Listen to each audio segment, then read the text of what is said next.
Aqui. Então, a nossa aula já está sendo gravada. Antes de iniciar, eu vou passar um videozinho para vocês recapitulando a aula anterior. Na aula anterior, nós falamos sobre cristianismo, judaísmo e islamismo. Vocês assistiram o vídeo que eu encaminhei no grupo, no Classroom? Alguém assistiu? Sim, eu. O vídeo do cristianismo, Sim. budismo e islamismo? Vou assistir. E abrir pro. Ai, que legal. Quem assistiu, legal. Quem não assistiu, eu vou passar um só. Eu mandei 3 lá. Aqui eu vou passar um só para vocês, só para a gente relembrar um pouquinho, tá bom? E aí a gente dá continuidade com a aula de hoje, que é budismo. Ah, peraí. Acho que eu ainda não fiz certo. Oi. Como assim? É aquele vídeo lá? Acho que eu não vi, não. Você não viu? É o vídeo que eu tentei passar para vocês na aula passada e por alguma razão que eu desconheço, vocês não conseguiram ver. Um judeu. Ah, eu não vi, não. Não, qual a diferença entre eles? Como surgiram essas crenças? Bem, tentarei dar uma breve explicação para você ter o básico sobre esse assunto. Mas primeiro, precisamos de um mapa. O Oriente Médio fica aqui, nessa região, certo? Temos o Egito, o Irã, Iraque, Etiópia, Palestina, Israel, etc. E foi nessa região que nasceu Deus. Como assim nasceu Deus? Deus sempre existiu. Ok, se você acha que ele sempre existiu, tudo bem. Mas o que eu quero dizer é que para o homem, a ideia do monoteísmo, que é a crença em apenas um Deus único, criador, absoluto, perfeito, nasceu nessa região em torno de 2000 a 1500 a.C. Então, isso era o politeísmo. O politeísmo é a crença em vários deuses. Em toda parte do mundo, se você fosse daquela época, você acreditaria no Deus da água, no Deus da chuva, no Deus do fogo, do amor, da guerra, etc, etc, etc. Bem, voltando ao foco do assunto, ao monoteísmo, 2000 a.C., os judeus, que na época eram conhecidos como o povo hebreu, foram os primeiros a vestir essa tendência monoteísta. E o responsável por essa revolução foi Abraão, que, segundo fatos bíblicos, Deus o convocou para ele sair de Ur e ir até a terra prometida de Canaã. A terra de Canaã é a atual Israel, ok? Deus prometeu a Abraão riquezas e uma nação próspera. E essa nação próspera são os judeus. O povo judeu é a descendência de Abraão. E ele pregava o monoteísmo como maneira correta de ver Deus. A partir daí, muita coisa ocorreu na vida dele. Ele saiu de Canaã, voltou, foi capturado, até chegarmos a Moisés, que por volta de 1200 fugiu do Egito com o povo de Deus, os hebreus, de volta para a terra prometida, Canaã. Todos conhecem essa história, certo? Do mar se abrindo, 40 anos no deserto, não preciso entrar em detalhes. Bem, acredito que agora já podemos falar sobre a Bíblia. Exatamente, a Bíblia é dividida em duas partes, o Antigo Testamento e o Novo Testamento. Essas histórias antigas de Abraão, Moisés, dilúvio, Gênesis, Jonas e a baleia, tudo isso é o Antigo Testamento. O Torá, que é o livro sagrado dos judeus, é simplesmente o Antigo Testamento. Você que já leu a Bíblia alguma vez, conhece bem o Torá. Olha só, que coisa, né? Então, no ano 0, na Judéia, nasce Jesus, dizendo ser filho de Deus, pregando uma outra história de Deus. Digo isso porque, se compararmos os dois testamentos, o Antigo e o Novo, quem já leu um pouco vai saber que o Antigo é bem mais pesado, não recomendado para menores de 18 anos. E Deus possui uma imagem de Deus da guerra. Enquanto no Antigo Testamento Deus defende o apedrejamento com condenações curiosas, como por exemplo, pelo simples fato de você ter trabalhado no sábado, já Jesus defendia quem estava sendo apedrejado, dizendo quem nunca errou que atire a primeira pedra, poupando a vida dessa pessoa. Jesus muda completamente a imagem de Deus. Ele torna o Deus da guerra no Deus do amor, da misericórdia, do perdão, respeito ao próximo. Bem, é o cristianismo que conhecemos hoje. Essa nova doutrina religiosa é o Novo Testamento, que é a vida de Cristo sendo contada pelos seus apóstolos. Mas uma outra hipótese, na minha opinião, é que Jesus foi o primeiro hippie. E após uma briga feia com seu pai, militar, durão, resolveu fugir de casa e foi morar na terra com sua mãe, Maria, vivendo em paz, amor, pregando respeito, enquanto tocava violão numa rodinha fogueira com seus amigos cantando Kumbaya. Mas essa versão também não é muito aceita para as pessoas que eu falo. Então, vamos voltar ao fato original das coisas. Os judeus não aceitaram esse upgrade de Jesus porque eles não reconheceram Jesus como filho de Deus. Para os judeus, o escolhido ainda virá. Voltando ao nosso mapa, 600 anos depois de Cristo, nasce na Arábia Saudita, em Meca, Mohammed, ou Maomé, dizendo ser o verdadeiro profeta, alegando que Deus entrou em contato com ele, dizendo que estava tudo errado, e pedindo para ele reescrever toda a Bíblia, que é o Alcorão, o livro sagrado do Islã. Ou seja, para os muçulmanos, o Alcorão é uma Bíblia atualizada, reescrita, agora sim da maneira certa, como Deus quis. Então você vê muitas semelhanças entre a Bíblia e o Alcorão, por exemplo. Jesus é citado muitas vezes no Alcorão, mas como apenas mais um profeta de respeito. O verdadeiro profeta, o verdadeiro enviado é Maomé. E da mesma maneira que os judeus não aceitaram o upgrade de Jesus, os cristãos também não aceitaram o upgrade de Maomé, ficando cada um com o seu. Então, recapitulando, os judeus acreditam apenas no Antigo Testamento, que é o Torá, seu livro sagrado. Os cristãos acreditam na junção, o Antigo e o Novo, chamado Bíblia. E os muçulmanos acreditam no Alcorão, escrito por Maomé. Os judeus acreditam que o enviado de Deus ainda virá. Os cristãos acreditam que o enviado de Deus já veio, Jesus. E os muçulmanos acreditam que o enviado é Maomé. E essa é a principal diferença entre eles. Espero que tenham gostado. Fala, pessoal, se você... Entenderam? Sim, entendemos. Deixa eu fechar aqui que o vídeo ficou aberto, senão vocês vão ficar ouvindo o homem falar. Ô, professora, Bom, oi, fala. Tudo errado. eu não entendi uma parte Qual parte? das Bíblias, eu não consegui ouvir direito Eu não consegui ouvir. Ah, dessa vez vocês conseguiram ouvir? o islamismo. Sim, Qual acredito? Legal. é melhor. Tô que travava. Travava, né? O islamismo, É da ele... Bíblia. Oi? Qual é a Bíblia que o islamismo... É o Alcorão. Ok. No judaísmo, eles têm o Torá, que o Torá é o nosso Antigo Testamento. No cristianismo, nós temos a Bíblia, que é o Antigo Testamento, que é o que a gente usa, o que o judaísmo usa, mais o Novo Testamento. O Novo Testamento é a história de Jesus sendo contada, onde ele prega que a libertação do ser humano é através do amor e do perdão. E depois nós temos o islamismo, e aí no islamismo nós temos o Alcorão, que o Alcorão já é as mensagens que Maomé recebeu diretamente de Deus. Porque eles têm, o que essas três religiões têm em comum? Monoteísmo. O que é monoteísmo? Monoteísmo é a crença num único Deus. A gente tem o politeísmo, teísmo. Sabe quando vocês falam de ateu? Por que é ateu? Porque não acredita num único Deus, num Deus único. Então, politeísmo é quando se acredita em vários deuses. Os politeístas, os povos egípcios que nós estudamos, eles eram politeístas. Eles acreditavam no Deus da chuva, no Deus do trovão, no Deus da terra, no Deus do mar, Deus da saúde, Deus da beleza. Eles tinham vários deuses. Essas três religiões, o cristianismo, que é a religião aqui do Brasil, né, prevalente do Brasil, ele acredita no monoteísmo, que é um único Deus polivalente.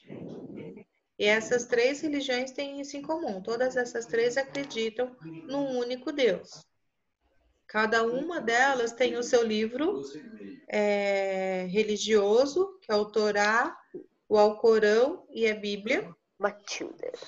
E cada uma tem a sua forma de lidar com... Cada uma tem os seus dogmas, né? Seus dogmas religiosos são diferentes em cada uma delas. O importante é que vocês conheçam um pouquinho mais e respeitem cada um as suas diferenças, as suas crenças. Vocês viram que cada um tem os seus motivos de acreditar no que acreditam, mas que todos partem para um único objetivo, que é a evolução espiritual de cada um. Agora, nós vamos falar do budismo. No budismo, nós vamos ter aí uma outra relação, um pouquinho diferente do que nós estudamos até agora. Deixa eu ver se eu tenho ela aberta aqui para vocês. Ah, fechou. Que pena. Eu tinha deixado aberta, mas eu acho que acabou fechando aqui por causa do tempo. Mas eu vou abrir de novo para a gente poder ler a apostila junto.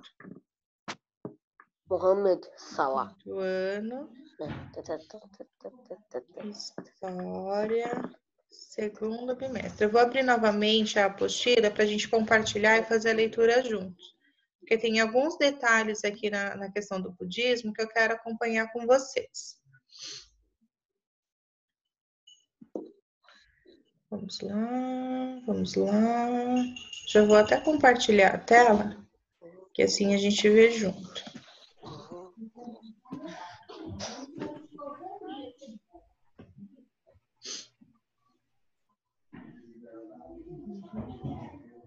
Onde está aqui? Estão vendo aí a apostila junto comigo? Peraí. Não. Sim. Sim. Agora sim. Sim? Cissa.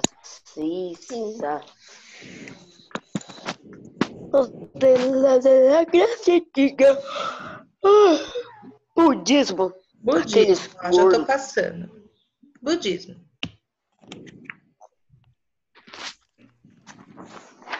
Posso ler? Você quer ler? Eu quero ler. Então lê pra gente. Essa parte, Thiago, eu posso ler? Eu já Eu falei. acho que eu passei. A página Peraí, budismo 161 que tá mais vocês aqui em estão. cima. Sim. Depois do Thiago, eu posso ler? Ai, gente, não tem aqui Eu podia. É o o. conteúdo. Aqui. Mas é. Depois do Thiago, posso ler? Deixa o Thiago ler primeiro pra gente ver se dá certo. Lê, Então, eu Thiago. falei depois do Thiago. Eu vou ler até a página inteira ou vou ler Não, até lê só o- essa parte aí. Tá. O budismo é uma religião e filosofia orientais, fundada por Siddhartha Gautama. O Buda no século esse? 6. É Ah, século 6. É, obrigado. olha. Antes de Cristo, Siddhartha era um jovem da realeza local.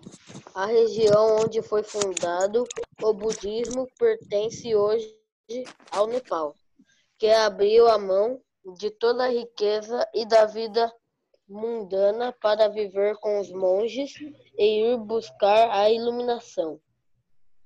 Depois de encontrar o caminho, ele passou a proferir sua palavra para os outros monges que tornaram-se seus discípulos. Lê a parte de baixo ainda. Entre Entre os primeiros ensinamentos de Buda estão as 4 verdades nobres, ou 4 verdades sagradas, que têm como objetivo libertar o ser humano da dor. Aí, legal, Thiago, obrigada. Então aqui, pessoal, vamos por partes. Buda era um monge que ele resolveu um dia se reservar e ele entrou em meditação até que ele pudesse alcançar o auge do espiritismo dele. Depois que ele conseguiu esse auge, ele começou a passar essa filosofia para outros monges, e daí a filosofia budista foi se espalhando. Eles têm, entre eles, o ensinamento das 4 verdades nobres. Deixa eu fechar aqui um pouquinho para vocês, para a gente ouvir a turma toda. Alguém sabe quais são essas 4 verdades? Não. As 4 verdades, elas falam sobre a questão do sofrimento real. Então, a primeira fala que o sofrimento ele é real, ele existe, A segunda diz que nós somos capazes de saber a origem desse sofrimento. Depois, na terceira, ele diz que esse sofrimento é possível ser curado, encontrar a luz. E a quarta fala que nós somos capazes de encontrar o caminho para essa luz. Eu fiz aqui num documento no Word de uma forma mais clara para vocês, para se vocês quiserem copiar, vocês terem aí, ó. As 4 verdades nobres, vocês estão vendo? Sim. As Sim. 4 verdades nobres são a verdade do sofrimento, a verdade da origem do sofrimento, a verdade da cessação do sofrimento e a verdade do caminho que leva à cessação. Aí vocês vão falar assim, mas por que a ordem é essa? Por que primeiro vem o sofrimento ao invés de vir a origem do sofrimento? Isso é porque Buda acredita que o ser humano, em geral, ele consegue reconhecer primeiro o efeito e não a causa. A gente primeiro reconhece o efeito. Veja que aqui, na verdade, do origem é a causa. E o efeito é o sofrimento. Só que a gente reconhece primeiro o sofrimento para depois ir atrás da causa. A gente primeiro sente para depois verificar por que a gente sentiu. A mesma questão acontece aqui, na verdade, da cura. Então, primeiro, a gente tem condição de encontrar o caminho para chegar até lá. Mas primeiro a gente se cura e só depois a gente pensa como que a gente chegou até lá. Se vocês quiserem copiar, vocês copiem. Se não quiserem, depois eu mando lá no grupo. E assim fica... A gente dá seguimento mais rápido aqui na nossa aula e eu mando no grupo para vocês terem no caderno de vocês depois. Tá bom? Eu posso ler agora? Você quer ler agora? Deixa eu achar a Aham. apostila aqui de novo para a gente continuar. Quem pediu para ler? Eu. O Igor? Aham. Então lê, Igor, a filosofia budista.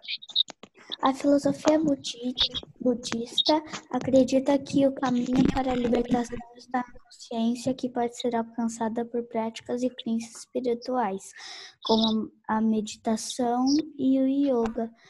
Budismo Oi, a minha continua assim, é uma das é maiores religiões. uma das maiores religiões Ih, do tá mundo, com cortando. milhares de arcanos externos, e existe por si só. Buda não acreditava em uma divina que deve ser adorada, e sim um guia espiritual com os seguidores, suas crenças e práticas. Espera um Segundo pouquinho, o Igor. Ó, aqui, pessoal, é importante vocês notarem uma diferença das outras 3 religiões que nós falamos agora há pouco. Vejam que Buda não acredita que possua um único Deus, porque que haja uma única divindade capaz de nos levar para a luz. Ele acredita na elevação espiritual individual de cada uma. Então, assim, ele acredita que o budismo, ele acredita que todo ser humano passa por encarnações e reencarnações. Estão vendo aqui onde eu estou mostrando? Sim. Passa por encarnações e reencarnações, inclusive animais e plantas. Por isso que ele acredita que o indivíduo deve ser bom a todos os seres, porque numa próxima encarnação eu posso vir reencarnado naquela forma de vida. Então ele acredita que assim, eu tenho que ser bom com os animais, porque pode ser que numa outra encarnação eu venha como um animal. Eles acreditam também que a reencarnação pode acontecer através de plantas. Então, eu tenho que tratar bem a natureza, porque pode ser que numa outra encarnação eu venha reencarnada numa planta, numa árvore ou numa flor. Então, o budismo, ele não acredita num Deus. Ele acredita na reencarnação do ser humano. Parem com barulhinho, por favor. Na reencarnação do ser humano e na evolução espiritual de cada um, ok? Eles têm também a crença aqui na flor de lótus, que é onde nós vamos entrar. A flor de lótus é um dos símbolos do budismo. E ela está associada ao aparecimento de Buda. Alguém sabe por quê? Não. Não? Fazendo Mas barulho. vocês param de barulhinho? Quem está fazendo barulhinho? Vamos parar? Senão eu vou ter que silenciar vocês e aí não é legal. Vocês já devem ter visto aí muitas tatuagens de flor de lótus, não viram? Não. Eu já Não vi. viram? Muito Não. direto. A Lorena disse que viu. Muitas vezes a gente vê assim nas costas, Eu já mulher vi, que já. gosta de fazer muito, a flor de lótus. E aí a gente vê, acha bonito, porque é bonito o desenho, mas a gente não sabe o significado, não sabe o sentido. Por que flor de lótus? Por que a flor de lótus está relacionada ao budismo? E aí eu vou mostrar outro videozinho para vocês poderem ter uma ideia melhor do porquê. Eu preciso antes compartilhar o som, né? Peraí. Então vocês não vão ouvir. Sem som não Você dá, né? aprendeu durante o feriado? Aprendi. Eu treinei, Elô. Ó, vou passar para vocês. Qual é o significado simbólico da flor de lótus? A flor de lótus é um símbolo antigo em muitas religiões, especialmente o hinduísmo e o budismo, mas a ideia geral é a mesma. O significado da flor de lótus vem da maneira como ela cresce. Ela tem suas raízes na lama e floresce em direção à luz como uma flor bonita e pura. Esse processo é semelhante à nossa jornada espiritual. Assim como a flor de lótus luta para se elevar na lama, crescemos através de nossas limitações e sofrimentos até elevarmos nossa consciência e descobrirmos a divindade dentro de nós. Em outras palavras, os budistas comparam a abertura das pétalas da flor de lótus com o descobrimento da divindade dentro de nós. A flor de lótus representa o despertar da consciência humana para a iluminação espiritual. Mas o que isso significa? O desabrochar da flor de lótus representa o desenvolvimento de virtudes. Essa é a razão pela qual o Buda é frequentemente representado sentado em uma flor de lótus, desabrochando. Aqui vai uma lista de virtudes que são extremamente valorizadas no budismo: generosidade, conduta adequada, sabedoria, energia, paciência, honestidade, boa vontade, renúncia e equanimidade. Essas virtudes são chamadas paramita, que significa perfeição. Bom, espero que você tenha gostado desse vídeo. Namastê. Qual é o significado simbólico da flor de lótus? Pronto, pessoal. Essa mulher, Namastê. namastê. Ela é muito calma. Ela é, né? Geralmente as pessoas que praticam budismo são assim, porque elas meditam bastante e elas praticam. Vocês viram as 10 qualidades ali, os 10 pilares? Uma delas é paciência, generosidade, caridade. Geralmente são sentimentos que levam a pessoa a ter uma serenidade maior. Já pensou se eu falo para vocês que eu pratico meditação, que eu pratico caridade, paciência, e já chega aqui toda assim, vocês vão falar, gente, que isso? Alguma coisa não tá Correto. normal, né? Não, o que Olá, gente. significa Tudo bom? aquela última palavra que estava lá nas 10 características do budismo? Ai, deixa eu ver quais são as palavras. Espera aí. Namastê. Namastê? Namastê? Não. Namastê. Namastê. Deixa eu ver aqui qual é a última palavra. Depois eu vou colocar. Vocês querem que eu coloque para vocês também depois? Eu Lá vou no meditar. grupo? Equanimidade. É difícil até de falar, né, Elô? Significa o quê? Peraí que eu já vou ver agora para você. Eu não sou nada. Além da Elô, alguém quer fazer mais alguma pergunta? Imagina o Peixoto. O Elô, significa Gostamos. igualdade de temperamento de ânimo. Obrigada. É justamente, acho que o equilíbrio, né, no nosso comportamento. Sim. Alguém quer fazer alguma pergunta do que a gente viu até aqui? Não? Então, eu vou seguir um pouquinho, porque na base do que nós temos na apostila, a gente já Meu Deus. Deixa eu abrir lá primeiro para depois compartilhar com vocês, senão vai ficar na página errada. Namastê. Pronto. Aqui nós já falamos da flor de lótus, ó, na apostila de vocês vem a flor de lótus, que eu acabei de falar. A imagem do Buda sentado, esse Buda gordinho, ele leva a gente a pensar na questão de riqueza, né? De fartura, de abundância. Essa figura do Buda está associada a essa questão. E aí tem uma... Posso ler? Oi? Lê essa parte aqui pra mim, ó, do budismo e hinduísmo. Lê pra gente. Tá bom. Budismo e Tiago. hinduísmo. O hinduísmo é a filosofia religiosa mais antiga e o budismo tem suas raízes nessa filosofia. Essas duas religiões compartilham 4 principais semelhanças. Acreditam na reencarnação, nova vida, usam a meditação como uma das maneiras de alcançar o despertar espiritual, praticam o não apego, ou seja, tentam viver espiritualmente, evitando o apego ao mundo material e na iluminação, conseguir por meio da reencarnação a purificação da alma. Exatamente. Então veja que o budismo ele vem do hinduísmo, né? Ele vem dessa prática e como vocês veem, o que eles acreditam é na reencarnação e na elevação espiritual, através da meditação, que nada é do que você conhecer, fazer uma elevação interior, que é onde a gente entra naquela comparação com a flor de lótus, porque a flor de lótus ela nasce na lama em direção à luz, ou seja, ela evolui, ela cresce em direção à luz, assim como o ser humano. A gente tem as dores, os problemas e a gente evolui para a luz. Agora nós temos algumas questões para responder. Alguém tem alguma pergunta até aqui para fazer? Não, Não? Liguem a câmera de vocês, por favor. a minha já tá ligada. Deixa a câmera, o vídeo de vocês ligadinho aí, que eu quero tirar um printzinho antes que a nossa conexão caia.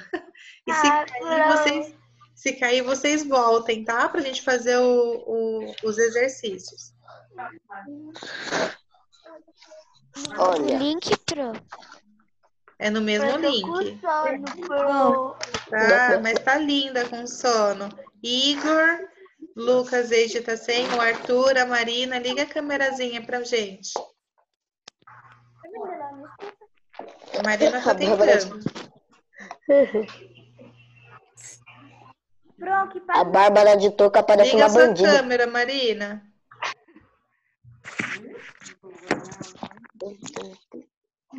Aí, vamos tirar uma fotinha. Põe seu rostinho bem lindo aí pra gente ver. Aí, todo mundo dando uns... Eu vou pôr um joinha ali, peraí. Vou pôr um joinha. Aí. Todo mundo dando um X.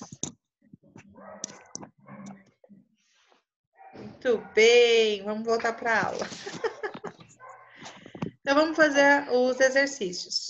Que página que é? Pronto. Os exercícios estão na página 162 de História.